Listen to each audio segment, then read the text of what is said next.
خاندانی نظام اور فیملی عدالتیں، اس کے اوپر ناظرین میں اپنے پہلے سوال کی طرف بڑھوں گا۔ میڈم سے میں پہلا سوال کروں گا۔ میڈم، خاندانی نظام میں موجودہ فیملی قوانین کی اہمیت جو ہے وہ کیا ہے؟ بسم اللہ الرحمن الرحیم۔ اللہ کے نام سے شروع کرتے ہوئے آپ کا شکریہ ادا کرتے ہیں اور اسپیشل ٹی وی کا شکریہ ادا کرتے ہیں۔ دستک کے اس پروگرام میں آپ نے جو قانون کی پہلی دستک دی ہے، اس میں ہم یہ بیان کرنا چاہتے ہیں کہ آپ کے سوال کے دو حصے ہیں۔ ایک آپ نے کہا کہ جو خاندانی نظام ہے اس وقت ہمارے معاشرے کا، اور اس کے بعد اس کے خاندانی نظام کے قیام میں یا اس کی بہبود میں فیملی عدالتوں کا کیا رول ہے۔ تو پہلے تو ہم یہ واضح کر دینا چاہتے ہیں تمام سامعین ناظرین کو بھی اور آپ کے توسط سے کہ خاندان ایک ایسا معاشرے کا بنیادی یونٹ ہے جس کو کسی بھی معاشرے میں آپ یہ کہہ سکتے ہیں کہ وہ اگر وہ خاندان درست آپ نے قائم کر دیا تو پورا معاشرہ آپ نے ایک درست خطوط کے اوپر قائم ہو جائے گا۔ لیکن اگر خاندان کا بنیادی جو ایک نظام ہے وہ خراب ہو گیا تو پھر معاشرے کے اندر بھی قیام جو ہے وہ صحیح بنیادوں پہ نہیں ممکن رہے گا۔ میڈم، کیا وجہ ہے کہ آج کل کے دور کے اندر جو ہمارا فیملی نظام ہے وہ کچھ مشکلات کا شکار ہے؟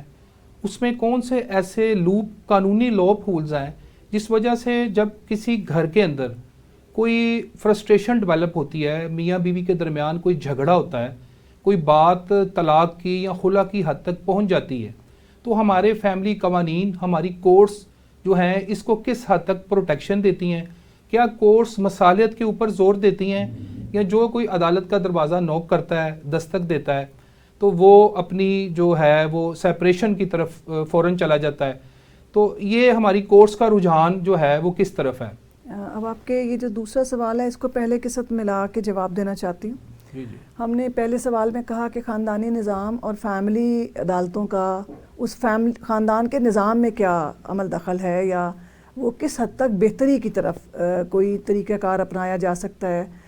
قانونی چارہ جوئی کے ذریعے خاندانی مسائل کا حل ایک ایسا کہہ لے کہ ایوولوشن کا پروسیس ہے جس میں ہم آگے جانے کے بجائے پیچھے چلے گئے ہیں۔ جی ٹھیک ہے۔ جو خاندانی نظام کی ہمارے مشرقی معاشرے کی بنیاد تھی وہ خاندان تھا جس کے اندر سے میاں بیوی شامل نہیں تھے، بلکہ پورا خاندان جس میں شامل کیا جاتا ہے۔ بلکہ ہمارے بڑے ہمیں جب بھی ہم نے ان سے سنا ہے، انہوں نے کہا کہ جب یہ شادیاں جو ہوتی تھیں یہ خالی میاں بیوی کا رشتہ نہیں ہوتا تھا، یہ دو خاندانوں کا ملاپ ہے۔ خاندانوں کا ملاپ۔ تو آپ نے بالکل ٹھیک فرمایا۔ تو یہ جو بات ہے کہ جب ابھی معاشرہ بہت تیزی سے آگے بڑھ رہا ہے تو خاندان کا جو کانسیپٹ ہے وہ ماں باپ، بہن بھائی یا دیگر رشتہ داروں سے ہٹا کے صرف اور صرف ان خاندانی کے جو نظام کے نام پہ بات کی جاتی ہے وہ خاوند اور بیوی کے درمیان کی جاتی ہے، جبکہ ایسا نہیں ہے۔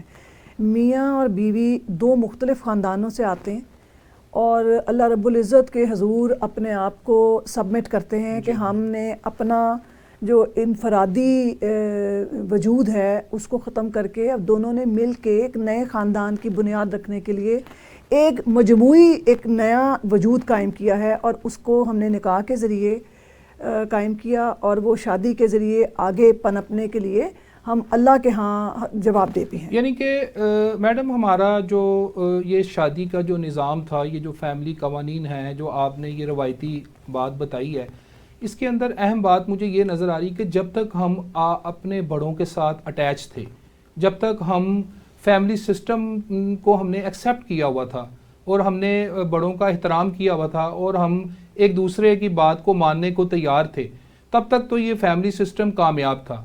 جیسے ہی عدم برداشت بڑھی، جیسے ہی اپنے آپ کو علیحدہ کرنا کہ ایک بچی شادی کر کے آتی ہے اور وہ کچھ عرصے بعد یہ کہتی ہے کہ مجھے علیحدہ کر دیا جائے، تو جب اس کی وہ چیزیں پوری نہیں ہوتی تو پھر وہ یا خلا کی طرف چلی جاتی ہے یا پھر وہ جھگڑے جنم لے لیتے ہیں۔ تو اس کا کیا حل ہے کہ ہمیں ہمارے اس معاشرے میں ہمیں کیا ایجوکیشن پرووائڈ کرنی چاہیے اپنی یوتھ کو، نوجوان نسل کو، کہ اس کے اندر کمی لانے کے لیے، اسے منیمائز کرنے کے کیا طریقہ کار ہیں؟ اچھا، یہ جو ہم خاندان کے موضوع پہ بات کرتے ہیں تو ہم یہ سمجھتے ہیں کہ یہ چونکہ ایک ایسا موضوع ہے جس کا تعلق ہر انڈیویجول سے ہے، یہ ایسی بات نہیں ہے جس کے ساتھ میرا واسطہ صرف پڑتا ہے، آپ کا نہیں پڑتا، آپ کا پڑتا ہے تو کسی اور کا نہیں ہے. اس لیے ہم سمجھتے ہیں کہ جب ہم بات کرتے ہیں تو ہمارا اپنا زندگی کا تجربہ بھی اس ساری گفتگو میں شامل ہوتا ہے. ابھی جو آپ نے بات کہی اس کو بھی ہم اس طرح دیکھ رہے ہیں کہ خاندانی نظام ایک پہلے سے چل رہا تھا، پھر یہ 1964 میں فیملی لاز کے لیے 1964 کا فیملی ایکٹ، آئلی قوانین جب آئلی قوانین کا جو ایکٹ آیا ہے 1964 کا، اس سے پہلے 1961 میں جو ہمارے پاس آرڈیننس موجود تھا کہ ہم خاندانی مسائل کو حل اس کے ذریعے کریں گے، تو ہم یہ سمجھ رہے ہیں کہ اس سے پہلے اس کے بعد اب یہ دو طرح کے کہہ لیں کہ ہمارے پاس حالات ہیں. 1961 سے پہلے پاکستان بارز وجود میں آیا 1947 میں، تو 1947 سے لے کے 1961 تک کا ایک ٹائم پیریڈ آتا ہے، پھر 61 کے بعد 64 کا آتا ہے، اور 1964 کے بعد سے اب تک کا آتا ہے. تو اس طرح سے، لیکن ایک بات یاد رکھیں کہ جو اصل معاملہ ہے جس کو ہم آج ذکر کریں گے، آج پہلا پروگرام ہے ہمارا، ہم فیملی کو درست کرنے کے لیے، خاندان کے کانسیپٹ کو درست کرنے کے لیے بات کر رہے ہیں.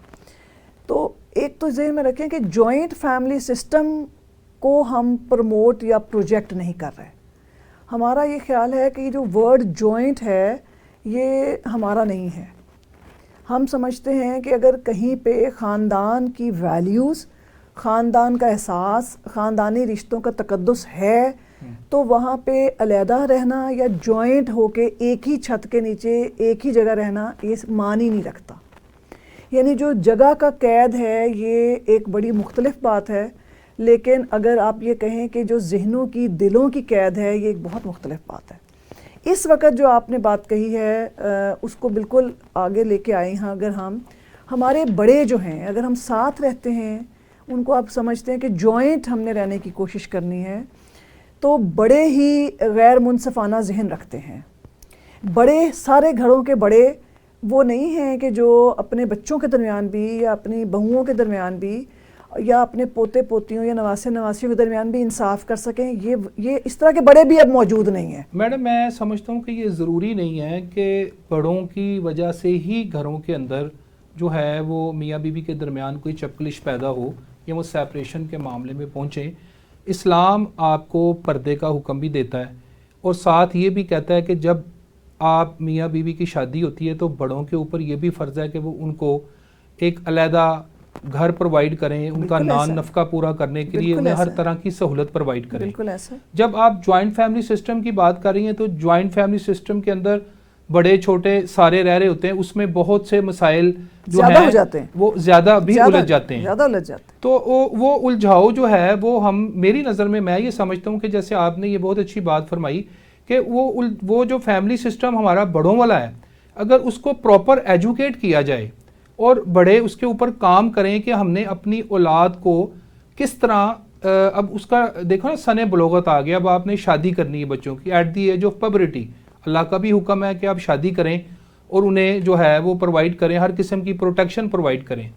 تو یہ ہمارے لیے، میں یہ سمجھتا ہوں کہ ہمارے بڑوں کے لیے ضروری ہے کہ وہ ہمیں پراپر ایجوکیٹ کریں. آپ کی بات کو یہاں قطع کلامی معاف، لیکن میں کچھ کہنا یہ چاہتی ہوں کہ ہم بات کر رہے تھے کہ خاندانی نظام اور جو ہماری فیملی عدالتیں ان کا کیا رول ہے. ہم ادھر دوبارہ جائیں گے، پھر وہاں سے اس طرف آ جائیں گے. ہوتا یہ ہے کہ جو بڑوں کا کام ہوتا تھا مسائل کو حل کر دینا، مسائل کو جو الجھنے نہ دینا. اگر کچھ الجھ جائیں آپس میں بچے یا فریقین جو نکاح کے بعد اکٹھے ہوئے ہیں، تو وہ ساری ذمہ داری آپ بڑوں نے کرنی چھوڑ دی ہے، اور وہ خاندانی مسائل کو اٹھا کے تو فیملی عدالتوں میں لے آیا گیا ہے. یعنی کہ بڑوں کی اہمیت کم ہو گئی اور بچوں نے خود فیصلے کرنے شروع کر دیے اور بڑوں کے فیصلوں کو پس پردہ ڈال دیا. یہاں پہ میں تھوڑا سا آپ کو پھر روکوں گی. اصل میں یہ بات نہیں ہے کہ بڑوں نے ایسا کیا، ایسا نہیں ہے. ہوا یہ ہے کہ جو خاندانی نظام کے اندر جب فیملی آئلی قوانین آئے ہیں، 1961 والے آئے یا 1964 والے آئے، تو پہلا سوال ہے کہ آئے کیوں؟ ظاہر ہے کہ پاپولیشن بڑی، ویرائٹی جب ڈیولپ ہوتی ہے، بہت زیادہ پاپولیشن بڑھتی ہے، مسائل بھی بڑھتے ہیں، تو ریویو کرنا پڑتا ہے، لاز کو ریویو کرنا پڑتا ہے. آپ کو اپنے یہ دیکھنا پڑتا ہے کہ کیا وہ والے جو بڑے پہلے سمجھدار بڑے تھے وہ نسلیں ختم ہونا شروع ہو گئیں، اور جو دوسری نسلیں آئیں وہ پاکستان بننے کے بعد جو ہمارا یہاں کا معاشرتی نظام قائم ہونا تھا اس کے اندر پاکستان اور پاکستان سے باہر شادیاں، پاکستان کے اندر مختلف علاقوں میں پروونسز کا جو ہماری باؤنڈریز ہیں اس سے ہٹ کے شادیاں، یا بچے تعلیم کے لیے کہیں گئے ہیں پھر ان کی شادیاں، یا سوشلی کہیں آپس میں کنیکٹیوٹی ہوئی ہے تو وہاں شادیاں. تو اس سارے سینیریو کے اندر ایک سچویشن ایسی ڈیولپ ہو گئی کہ وہ والے بڑے تھے سمجھدار جو مسئلے حل کرتے تھے وہ چلے گئے، دنیا سے ہی چلے گئے، وہ رہے ہی نہیں. جو نئے آنے والے تھے وہ مختلف ذہنوں اور مختلف حالات سے آئے ہوئے تھے، ان کی اپنی اپنی فرسٹریشنز تھیں اور تجربہ کار نہیں تھے. اس لحاظ سے تجربہ کار نہیں تھے کہ معاشرہ بدل رہا تھا، ڈیولپ ہو رہا تھا، انہوں نے خود ایجوکیٹ بھی ہو رہا تھا، ساتھ ساتھ اس وقت تعلیم کا اتنا رجحان نہیں تھا، وہ ڈیولپ نہیں کیا بڑوں نے. بچیوں کو آپ کی قطع کلامی معاف میڈم، آپ کی بات کاٹ رہا ہوں کہ بچیوں کو اسکول نہیں بھیجا جاتا تھا. ان کو جو بچیاں تھیں وہ ہمارا جو فیملی سسٹم تھا وہ اپنی ماں سے اپنی دادی سے ہی سیکھتی تھی، ان کو کوئی پراپر ایجوکیشن پرووائڈ نہیں کی جاتی تھی. بلکہ ابھی تک بھی جو شادی کے حوالے سے اگر آپ بات کر رہی ہیں نا کہ ہم اگر اپنی عدالتوں کو دیکھیں تو پہلے ہم دیکھتے تھے کہ ہماری کورٹس کے اندر سول میٹر، کرمنل میٹر کی بھرمار تھی، تو فیملی جو کیسز تھے وہ بہت کم تعداد میں نظر آتے تھے اور فیملی جج بھی کم تھے. آج اگر آپ سول کورٹ ہم جاتے ہیں تو ہم دیکھتے ہیں کہ سینکڑوں کی تعداد میں چھوٹے چھوٹے 1-1 سال کے بچے ہیں اور وہ کوئی خلا لے کے آئی ہے، کسی کو طلاق ہو گئی ہے اور معاملات جو ہیں وہ سیٹل بھی کم ہو رہے ہیں. مطلب خلا ہو گئی ہے تو اس میں بھی سیٹلمنٹ نہیں ہو رہی، اگر سیپریشن ہو گئی ہے تو اس میں تو آپ کے پاس دوسرا راستہ ہی کوئی نہیں ہے نا.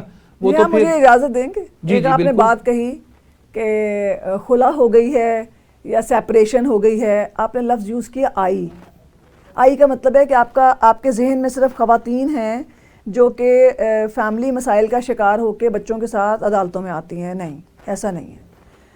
اس وقت آپ کی جو خاندانی نظام کی سب سے بڑی کہہ لیں کہ تکلیف دہ صورتحال ہمارے سامنے ہے. ایز بینگ این ایڈوکیٹ ہم بات کر رہے ہیں، as being member of the society, yes we are facing but the individual problems are not now under consideration. ہر ایک یونیک ایشو آپ کے سامنے آ رہا ہے.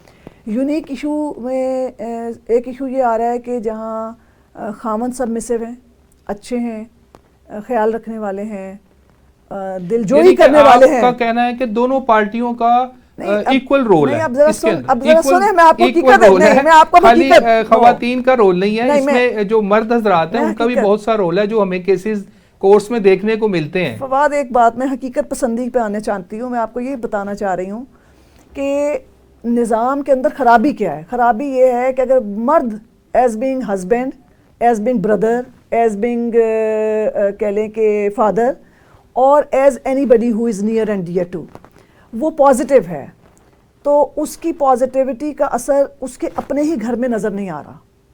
مطلب اس کا اگر وہ باپ ہے تو اس کی بیٹی اس کو سننے کو تیار نہیں ہے، اگر وہ خامند ہے تو اس کی بیوی اس کو سننے کو تیار نہیں ہے، اگر وہ بھائی ہے تو اس کا اثر اپنی بہن پہ نہیں ہے. کیوں نہیں ہے؟ اس کے ساتھ میرا سوال یہ ہے کہ بھائی کا اثر بہن پہ کیوں نہیں ہے؟ آپ نے سوال رکھنا ہے لیکن میں جواب اپنی ترتیب سے دوں. کیوں نہیں؟ یہ ناظرین کو یہ بات آپ نے ضرور بتانی ہے کہ آج کے دور میں جو بیٹی، باپ اگر بیٹی کو کچھ کہتا ہے تو بیٹی ماننے کو تیار نہیں ہے، خاوند اگر بیوی کو کہتا ہے تو بیوی ماننے کو تیار نہیں. اسی طرح جب بیوی اپنے خاوند کو کچھ کہتی ہے تو مرد حضرات بھی، خاوند حضرات بھی اپنی بیوی کی بات، اپنی مسز کی بات جو ہے وہ ماننے کو تیار نہیں ہے. میڈم یہ ہمارے ناظرین کو آپ ضرور بتائیں کہ اس کے پیچھے کیا جو ہے وہ مین وجہ ہے، ہمارا معاشرہ اس طرف ٹلٹ کیوں ہوتا جا رہا ہے؟ یہ بہت امپورٹنٹ سوال ہوگا. بالکل ٹھیک ہے، لیکن یہ سوال ابھی آپ ذرا ہولڈ پہ رکھیں. ہم پہلے بات یہ کر رہے ہیں کہ خاوند اگر اچھا ہے تو اس کے اثرات آگے نہیں پھیل رہے نا، جی ٹھیک ہے، بھلائی جو ہے وہ رکی ہوئی ہے. اگر بیوی اچھی ہے، وہ سبمسو ہے، وہ سپورٹیو ہے، وہ تعلیم یافتہ ہے، وہ حقوق سے آگاہ ہے، وہ نوکری کر سکتی ہے، وہ بچوں کی تربیت بھی کر سکتی ہے، وہ خاوند کے ساتھ بھی شانہ بشانہ کھڑی ہو سکتی ہے، وہ اکنامک لحاظ سے بھی آپ کو خاندان کو سپورٹ کر رہی ہے، اور as being an individual female, yes وہ آپ کے خاندانی نظام کا بوجھ بھی اٹھائے ہوئے، تو آپ اس کی قدر نہیں کرتے اور آپ کو یہ احساس نہیں ہو رہا کہ اس کے جو مسائل ہیں، اگر یہ کسی بھی سچویشن میں سینسٹیوٹی کے اعتبار سے کہیں بھی اس کو کوئی پرابلم ہے وہ کیسے حل ہوگا. اور میں آپ کو اس کی وجہ بتاتی ہوں کہ یہ سب سے بڑی اب آپ کے سوال کی طرف آ رہی ہوں. میں آپ کی بات یہاں پہ کاٹوں گا. آپ نے ایک بات کی ہے کہ جب ایک لیڈی جو ہے وہ جاب بھی کر رہی ہے, وہ گھر بھی سنبھال رہی ہے, وہ بچوں کو بھی پال رہی ہے, وہ خامند کو بھی دیکھ رہی ہے, وہ سسرال کو بھی دیکھ رہی ہے, وہ ایک بہت میجر رول ہماری سوسائٹی میں پلے کر رہی ہے. بالکل ایسا. تو اگر آپ اس سے یہ آج کی بات ہے, جی جی, اگر آپ تھوڑا سا اس سے پیچھے چلے جائیں تو عورت جو تھی اس کا کام جو تھا وہ گھر کے نظام کو چلانا تھا. بالکل صحیح. اور جو خامند تھا, جو مرد حضرات تھے, ان کا کام تھا کہ انہوں نے باہر کے معاملات کو دیکھنا ہے, انہوں نے ارننگ کرنی ہے, انہوں نے بچوں کا پیٹ پالنا ہے, انہوں نے ان کا نان نفقہ پورا کرنا ہے. جیسے یہ بیلنس جو ہے یہ خراب ہونے لگا ہماری سوسائٹی میں, تو بہت سارے جو مسائل تھے وہ جنم لینے لگ گئے. میں تو سمجھتا ہوں کہ عورت کو عورت کی حد تک اپنا جو ہے وہ رول پلے کرنا چاہیے. آپ اینکر ہیں, آپ نے یہ نہیں سوچنا. ابھی آپ نے پتا کیا سوچنا ہے, آپ نے یہ سوچنا ہے کہ ہم یہاں پہ معاشرے کا مجموعی ایک بیلنس ویو جو ہے وہ پیش کر رہے ہیں. معاشرہ پہلے کیا تھا اور اب ایسا کیوں ہے. پہلے تو سوال یہ ہے کہ اگر آپ کی بات آئیڈیل ہوتی اور وہ درست ہوتی تو وہ چل رہی ہوتی. اس نے اپنا وجود کیوں کھو دیا؟ اس لیے کہ پوری دنیا میں ڈیولپمنٹ ہو رہی ہے اور دنیا اس نتیجے پہ پہنچی ہے کہ جناب سیدہ خدیجہ زہرا سلام اللہ علیہا, آپ ان کے بارے میں سوچیں, وہ خدیجہ الکبریٰ سلام اللہ علیہا کتنی بڑی بزنس مین خاتون تھیں. کیا انہوں نے اپنی شادی کے بعد اپنا سارا بزنس, اپنا سارا وہ جو کہہ لیں کہ نظام حیات اور نظام معاش بنایا ہوا تھا, وہ اپنے خاوند نبی محترم صلی اللہ علیہ وآلہ وسلم کے لیے یا دین اسلام کے لیے کیا نہیں دے دیا؟ کیا ان کے اندر دونوں چیزوں میں آپ کو بیلنس نظر نہیں آیا؟ کیا کبھی آپ نے ان کو نہیں دیکھا؟ میڈم جہاں پہ آپ نے یہ بات کی ہے تو میں اپنے ناظرین کو یہ بتانا چاہوں گا کہ میڈم ہمیں بات بتا رہی ہیں کہ جو ہمارا خواتین کی جو اہمیت ہے ہمارے معاشرے میں وہ کیا ہے, خواتین کا کردار کیا ہے, خواتین آج کے دور میں کس طرح کا رول پلے کر رہی ہیں ہماری سوسائٹی کے اندر, ہمارے گھر کے اندر, ہمارے باہر. اس کی اہمیت کو میڈم نے اجاگر کرنے کی کوشش کی.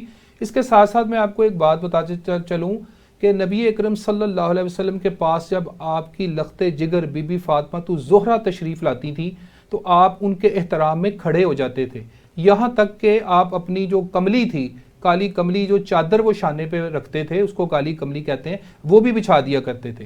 تو میڈم آپ کی بات اس حوالے سے بالکل درست ہے کہ خواتین کا احترام تو اسلام نے بھی اس کو بہت جو ہے وہ پروٹیکشن دی ہے, عورتوں کو امپاورمنٹ کیا ہے, مگر ہم اس وقت تک میں سمجھتا ہوں کہ ہم کامیاب نہیں ہو سکتے جب تک ہم اپنے لوگوں کو پراپر ایجوکیٹ نہیں کریں گے. میڈم اب آپ کو جو ہے میں واپس آپ کی طرف بڑھتا ہوں کہ آپ بتا رہی تھی کہ وہ کیا وجہ ہے کہ جو ہمارا آج کی جو یوتھ ہے, جو ہمارا نوجوان ہے, وہ اپنے جو ہے پیرنٹس کی بات کو کیوں نہیں مانتا. ہم وہیں سے شروع کریں گے کہ مرد میں جو بھلے مرد ہیں ان کا اپنے نیچے اپنے ساتھ اپنے ساتھی کے اوپر اثر کم ہے یا ان کو ویلیو ہی نہیں کیا جا رہا. ویسے اس طرح سے جو خواتین پڑھی لکھی ہیں, سمجھدار ہیں, خاندان میں ان کا ایک اچھا پازیٹیو رول ہے, ان کی بھی اہمیت نہیں ہے اور ان کو بھی وہ ویلیو یا وہ ویٹیج نہیں مل رہا جو ہونا چاہیے. یہی وہ خرابی ہے جو بچوں میں آ رہی ہے. آپ کی بات کا جواب یہاں سے ہے کہ ہمیں دراصل ایک دوسرے کی عزت کرنی ہے, ایک دوسرے کو اہم جاننا ہے, ہم نے ایک نظام خاندان کا دینا ہے. یعنی کہ اگر میں خاوند ہوں, میری بیوی مجھے صحیح بات کہتی ہے تو مجھے اپنے بچوں کے سامنے اپنے گھر میں ایک ماحول بنانا ہے کہ اچھا ایک بات میں کہہ رہا ہوں, ایک آپ کہہ رہی ہیں, دونوں میں سے کون سی بات بہتر ہے, اور اس کو جانچ کے جو بہتر بات اگر بیوی کہہ رہی ہے تو آپ مان لیں. یعنی کہ امپورٹنٹ بات میڈم اس میں یہ آپ نے بتائی ہے, بہت امپورٹنٹ بات بتائی ہے. میں سمجھتا ہوں کہ آپ نے ایک ماحول کو ڈیولپ کرنا ہے اور اس طرح کا ماحول ڈیولپ کرنا ہے کہ آپ جو بات ڈیلیور کر رہے ہیں, دوسرا جو بندہ ہے, جو سننے والا ہے, جو لسنر ہے, وہ گھر میں ہے یا باہر ہے, وہ آپ اس پولائٹ انداز سے اس ماحول, ایسے ماحول میں بات کریں کہ آپ کی بات اس کے دل میں اتر جائے. اب میں واضح کرنا چاہتی ہوں یہاں پہ, یہ ہم بات کیا کر رہے ہیں کہ بچے کیوں نہیں سن رہے نا. بات یہاں ظاہر ہے اس میں بچے بھی, بچہ آج کا بچہ کل کا نوجوان ہے نا. ہم کہہ رہے ہیں ابھی بچہ نہیں آیا, ہم کہہ رہے ہیں بچہ نہیں ہے, ابھی بچے کا ذکر نہیں ہے, ابھی بڑے کا ذکر ہے. بڑے نے یہ سوچنا ہے کہ وہ بڑا ہے, پہلے وہ خود تو سوچے کہ وہ بڑا ہے. جب وہ اپنے آپ کو بڑا جو ہے نا وہ تو اپنے اس پیریڈ میں سے نکل چکا ہے جو اس کا لرننگ پوائنٹ تھا, لرننگ کی بات نہیں کر رہے, لرننگ فیز کلیئر ہو گیا. اب کو دیکھنا یہ کہ ہم نے بچوں کو ایجوکیٹ کرنا ہے. پہلے آپ سمجھے میں کیا کہنا چاہتی ہوں. جی بالکل. ہم یہ کہہ رہے ہیں پہلے بڑا یہ سمجھے کہ وہ بڑا ہے. بڑا یہ نہیں ہے کہ میں یہ کہہ دوں تو یہی حرف آخر ہو. بالکل وہی بالکل بڑا وہ ہے جو سارے اپنے ارد گرد والوں کی بڑائی مانتا ہو, جو اچھائی اور برائی کی تمیز سمجھتا ہو, جو برائی میں سے بھلائی نکالنا جانتا ہو, جس کو سننے کی عادت ہو, جس کو سمجھنے کی بات سمجھ میں آتی ہو. لیکن جو شخص آپ کی خاندانی عدالتوں میں کیا ہو رہا ہے, آئلی قوانین نے جو سب سے بڑا ظلم ہمارے پہ کیا ہے کہ اس وقت آپ کی فیملی کورٹس نے یہ سمجھ لیا ہے کہ آئلی قوانین چونکہ اس پہ پروسیجر اپلائی نہیں ہوتا, it's a special law, no application of C P C in strictu sensu, yes it is true, no application of Q S O, yes it is true, then where is the judicious mind whether a family matter could be without applying judicious mind be resolved? No, not at all. So your current family courts are not capable as being individual humans to understand the human values and the issues of humans. ان کے تو اپنے گھروں کے مسائل ان کے صبح آ کے عدالتوں میں بیٹھنے سے ظاہر ہو جاتے ہیں کہ کوئی جج صاحب آئے ہیں, ہاؤ ہی ہیز. میڈم کے تو جو لوپ ہولز ہوتے ہیں لا کے اندر یہ تو ظاہر ہے, میں سمجھتا ہوں کہ یہ جو ہے یہ چیزیں آپ کی بالکل ٹھیک ہیں کہ یہ چیزیں جو ہیں یہ ایک کسی اور فورم پہ حل ہونے والی ہیں. تو ہم یہ نہیں بات کہہ رہے.